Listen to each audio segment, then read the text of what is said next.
So now, welcome back, friends. So now let's build the front end app and basic of the front end app, and then we will dockerize this front end app as well, and then we will start our actual development, which will be the fun. So what I will do is cd front end, okay, and I will create the new npm react app. So create react app, and then what I will write is app. I will just keep the app name. Okay. So let it build the React app inside the app folder of our front end package, and we will be doing is we will build the container of both front backend app and the Docker container of the front end app, and we will configure it such that our live changes in the packages are detected by those containers, and we can easily build those with our environment. So let this build dependency task get completed.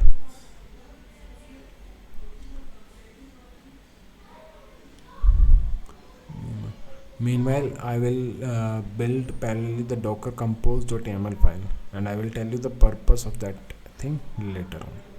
So let me open another terminal. Yeah, this is the terminal which we have opened previously.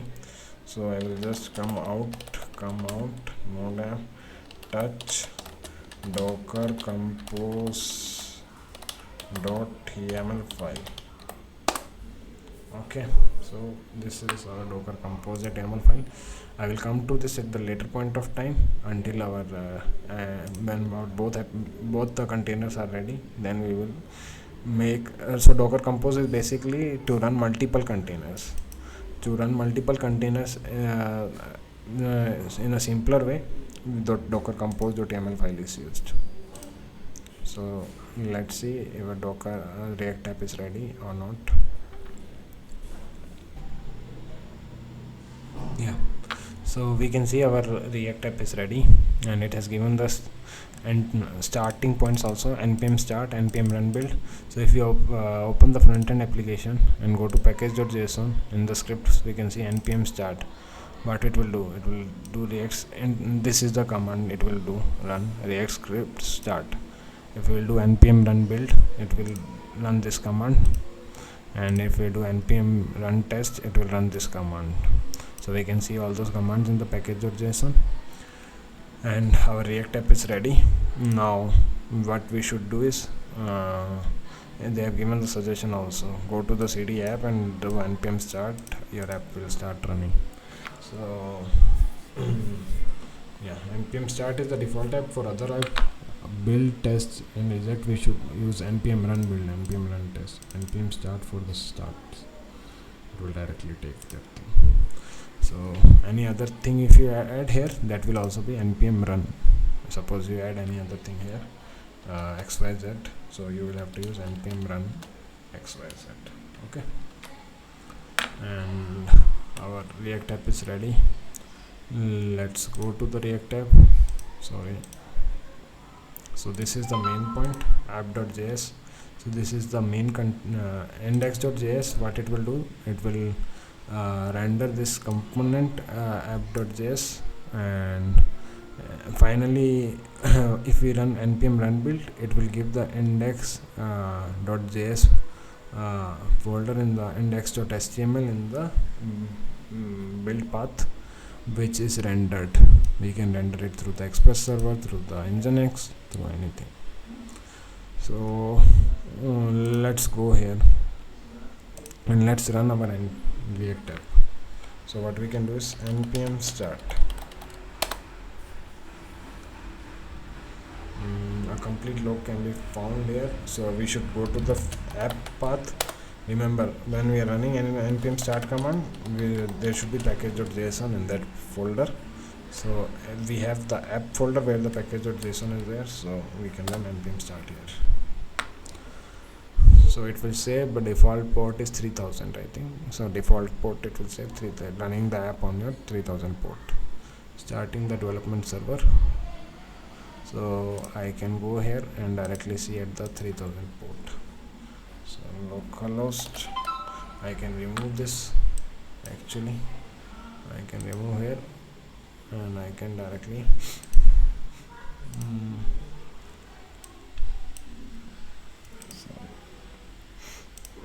I can directly see here localhost 3000. So our React app will be there. Yeah, alright. So our React app is there. This is the one which they have given. This. So if I remove app, see, everything is there. Paragraph is there. So this is being rendered there. Class of header.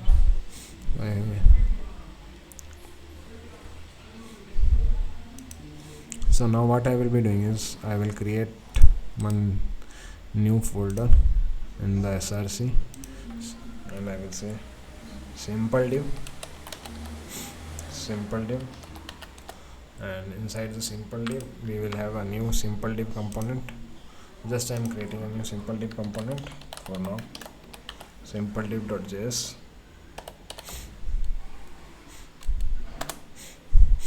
Now what we can do is we can import React, which is the default export, and the component, and from React. So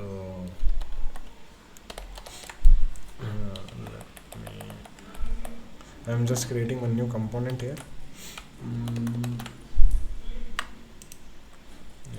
So you will definitely enjoy the content when you watch the full video. So I will do class. I'm just creating one class, simple div extends. We can do react.component, or we can simply do component. Since I have already exported the component separately, so I can write component here, and then I can write the constructor. So and constructor will have the props. So props, and what is the, if we are so you can ignore, if you are not interested in the React development application, you can ignore this simply, and you can just skip to the Docker thing.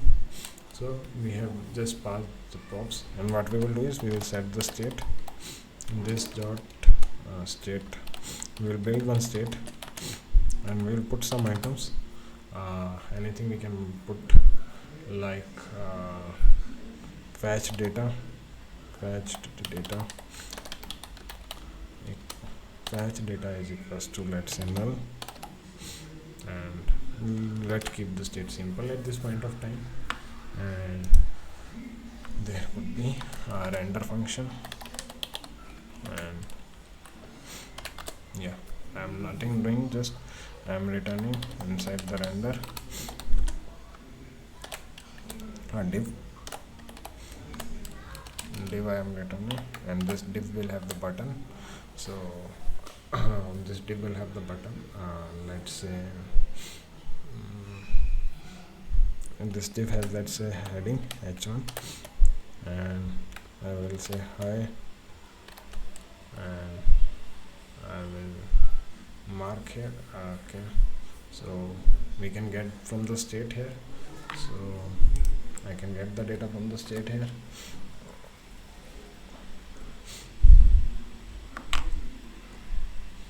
So what I can do is I can use here this dot state, and I can put here as fetched data,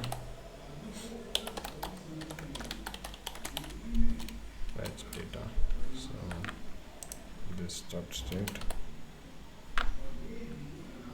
So declaration of expected, just hold for a while. So data, yeah, so just I will give the constant 1 minute render. Why it's going there? Oh, sorry.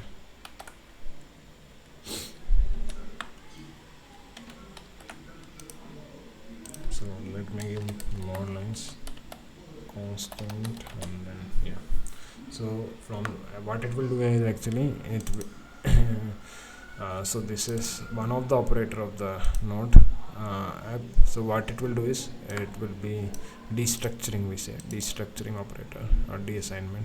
So it will automatically take the fetch data from here and it will reassign it to here. So if we go here, it's automatically navigating to this thing. So what is the state? It's this thing, right? So automatically it will reassign from the fetch data here. And what we can do is we can put here anything from the fetch data. Let's say fetch data. So I have fetch data dot data. Let's say anything we can write, right? Fetch data dot data. Okay. So here it will throw the error, right? I will just kill this. It will throw the error because data is null. So null dot something will give the null pointer exception. So we should have some condition here. If there is fetch data is there, then fetch data dot data, otherwise there should be some default data, and then we can write here is instead of I can write data is this, right? And what I will be doing is I will just add one button here. So let me draw one button, and button I will be writing one button here, button, and then button has the one event on click, right? On click equals to this, and this dot handle click. So anything we can write here, function. So this dot handle click, and so I will do button on click, right? Button on click, and then I will close this tag, button tag.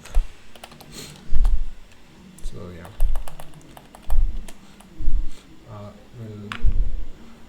so we can give get data. The name of button is get. Just I will do get. The name of button is get. Okay. And handle click is what? Handle click is one function. Whenever we click that button, that handle click button will be triggered. So what we will be doing is we can write handle click. Handle click is a function, and what we can do here, we can trigger a REST call. So for that we should bind. So we should bind that handle click with this object. This dot handle click equals to this dot handle click dot bind, and we are just binding. So that what it will do is it will pass this method to the bind of this, and it will return one object. And so the basically we can use this is the simple div, right? We can use this inside the handle click also. So that's the purpose we are binding this. And what I will be doing is, I am not much aware about the syntax, so let me follow my content. I will just do a REST call here. So I will just do a REST call here. Fetch will basically do the REST call here, and what we can do is fetch from the localhost, because our localhost backend is there. So I am writing fetch from the localhost. Port is 8000, and from the home page, let's fetch it from the home page. And once fetch will give the data, so fetch can give the data like this. So fetch will return a promise. Promise have the two things. The promise is something which will be resolved in the future point of time. So whenever the compiler or the interpreter of the React will come here in the JavaScript or Node.js or in the JS, it will not stop. Actually, it's asynchronous event loop is there, so it will not stop. It will go to the next, and whenever this fetch is resolved, it will come to this method. Then as simple as that. Whenever in the future this response will come from here, it will, wherever the interpreter compiler is there, it will come to this point back, and here we will get the result. So I will just give response, and this is the arrow function in the React. So response, I will just make it into JSON format, response, and then again I will use then and then what I will be doing is result, and yeah. So there will be two functions here. So I will write two callback functions are there. So I will write one of the callback function and then another callback function for the error part. So you can there is another syntax as well, but I will just keep this function. So let's move it to the next line, and then result, and I will just simply log the results. So console.log and result, I will just result is result obtained. Okay, I will just log it, and how I will log it as a json.stringify.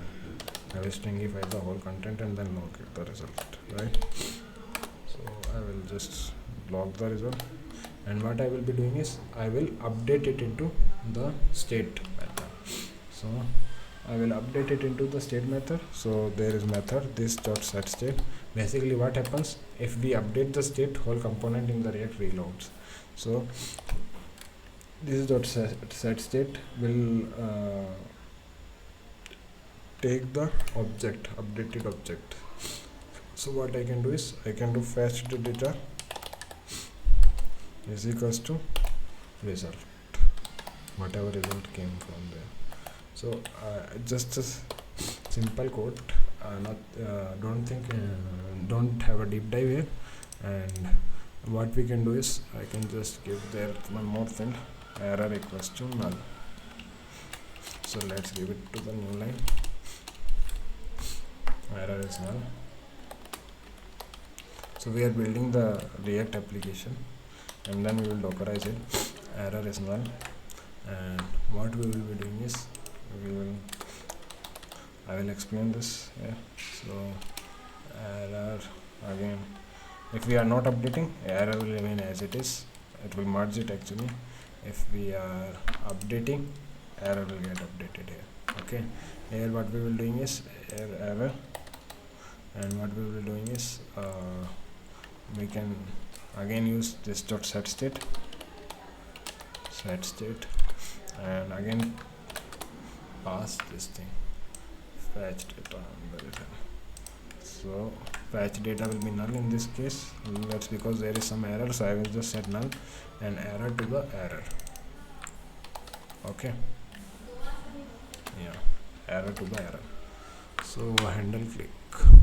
So what handle click will do, handle click will get the response from the home endpoint of our backend, will update the fetch data.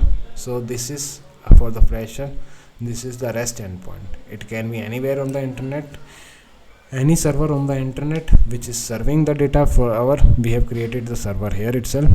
So the server can be at any place in the internet, don't get just confused. So we have just created this simple 1 minute, where is the backend server.js. We have created just server, this one, home page is there, home will share this data, home will send this JSON. You can create anywhere on this server, you can host it anywhere, Nginx or Apache, or for the Java Apache application, or any other server you can use in the market, or you can use the Google Cloud.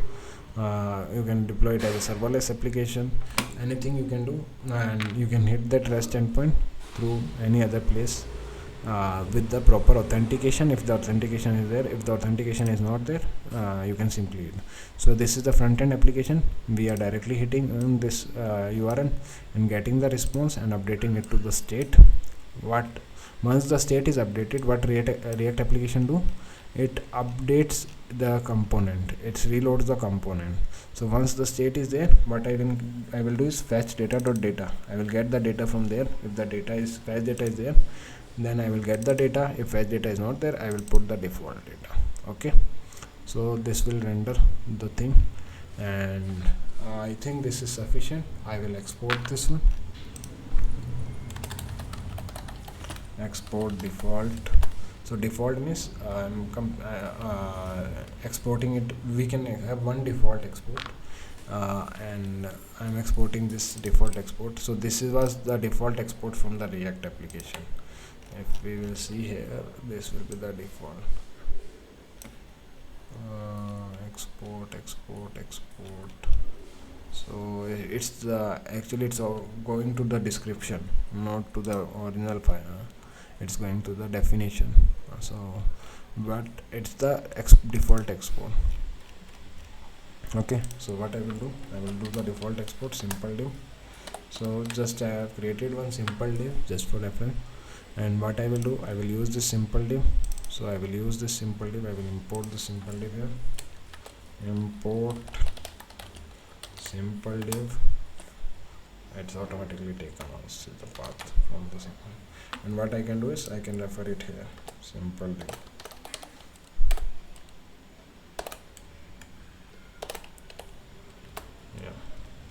So I have just done the simple div here, and now what will happen is I think now let's see this one. So basically this simple div will return this component, render this component as well. So this is just a div which will have one button and h1 page, and this button and h1 page h1 tag will displayed here after the paragraph tag edit button. So we can see after this edit button and before this learn react, so this simple div will come and take the place. And what is the inside the simple div? Nothing, just one div which have one button and h1. So let's run our React application and get ready for the errors what we have done. npm start.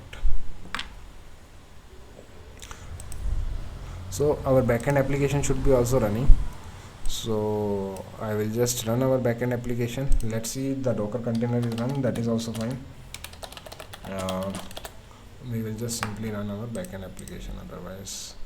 So our 1 minute, I will just stop this one.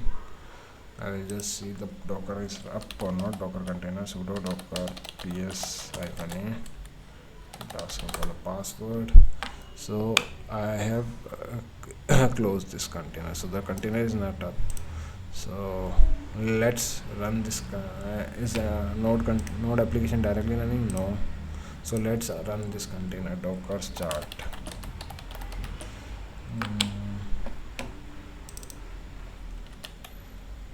Docker start. Let's run this application as well. Docker start.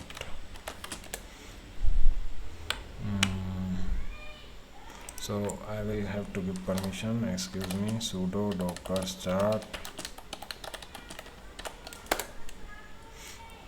container started. Let's see first port 8080, is it working? Yeah, we are getting the data. Let's see 3000 is working. Yeah, data is default. See, since there is no data, data is default. I have shown you that condition. Let's go to simple div and see that condition. So both applications are running. Backend application is running inside Docker container, and front-end application is directly running. Okay, front-end application is directly running, and the backend application is running inside the Docker container. So from the Docker container, since we have not clicked on the fetch data, once we will click on the fetch data, it will get the data, and it will get the data from the backend application. So where is that it will hit this URL. Okay, sorry, so this should be localhost. So React will automatically update, it should be localhost. So it will hit this URL, and in this URL what is the server.js? Server.js, there is home, so home will be there. So it will send this JSON. So this JSON doesn't have anything like result. Fetch data is the result, and fetch data will be fetch data dot data is not there, anything like this. Fetch data dot home is there. So let's do home. So there is nothing like fetch data dot result. There is fetch data dot home, and so this will hit which point? This will hit server. This will return this thing. This will come back to here, and this will return this thing, and then the result will be this that particular thing. Fetch data will be the result, which will have one object home, which will have one JSON object, and that will have home, and home will be the new data. So this is that thing, right?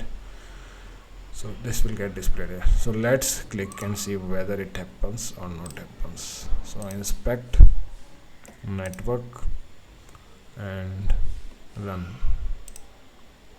Oops, there is a course error. So what is this course error? We'll see here what is the course error. Preview headers. So cross origin. So see, strict origin, course origin, request side. So course, if we go back here, so course error. So this is for the safety side. Course origin resource sharing is not allowed. And when we go to our backend application, if the two servers, the server has not, server can't means, I will show you. So this is our backend application server.js. So this server, any URL is hitting this. So this server will say, I cannot simply allow you, boss. You need to take permission. I can't guarantee simply you. You are the trusted. You can't take my data simply. You need to trust me. There should be a trusted source. So for that we should allow it. So what we will be doing is, for that I will be we should allow it in the course origin policy. We should add this URL. So let's add that thing. So let me go back and inside the backend application, and what I can do is I will install npm install course backend application, and I will install course. Okay, cross origin resource sharing, I will install it, and let's save as well. So if we go to, let's close this front-end application, let's see in the package.json there will be one course also. See, course also has been added. Super. So now what we'll be doing is, we will just go to our server, and what we'll be doing is, we will allow the course. So const course equals to require course. So, and then what we will be doing is, before app.use, in the middleware of this, what we will do, app.use course. So course, so this by default will allow all the URLs. We can add here options. What we can do here, for right now I'm doing like this, we can add in the options, and we can give the URL.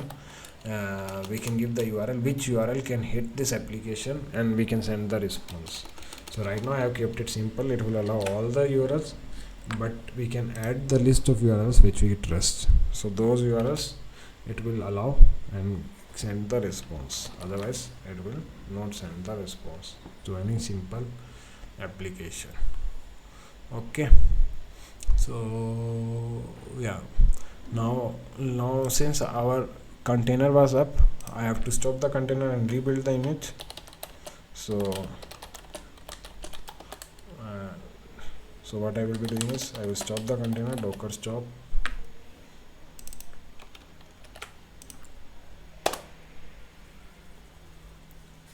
so I will use sudo permission.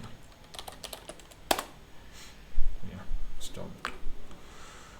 So yeah, so let's run this in the next video and see if the front-end application is able to hit the backend and get the data from the backend. So yeah.